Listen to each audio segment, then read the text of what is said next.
Consumer products are made with many metal and plastic parts. Metal and plastic machine workers set up the machines that produce the parts and operate them during production.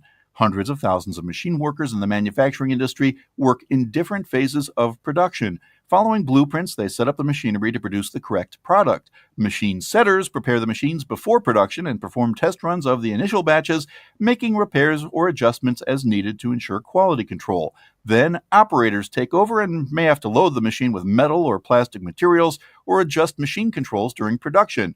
They periodically inspect the parts and conduct minor maintenance. At completion, they remove and test finished products, then document production numbers.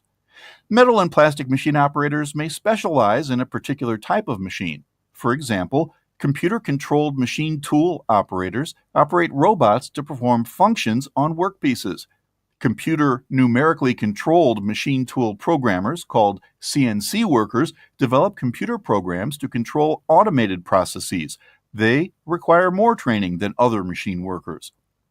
Extruding and drawing machine workers push out thermoplastic or metal materials in the form of tubes, rods, or hoses.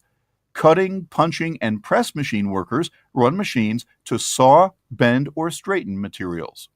Molding, core making, and casting machine workers run machines to form metal or thermoplastic parts or products. Multiple machine tool setters, operators, and tenders set up or operate more than one type of cutting or forming machine tool or robot.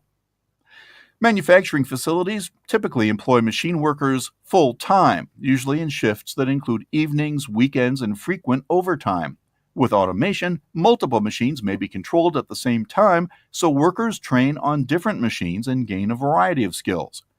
Because these workers operate powerful, high-speed machines, most usually wear protective equipment, such as safety glasses, earplugs, and steel-toed boots. Respirators are common for those in the plastics industry who work near materials that emit dangerous fumes or dust. Employers prefer to hire candidates with high school education then train machine operators on the job.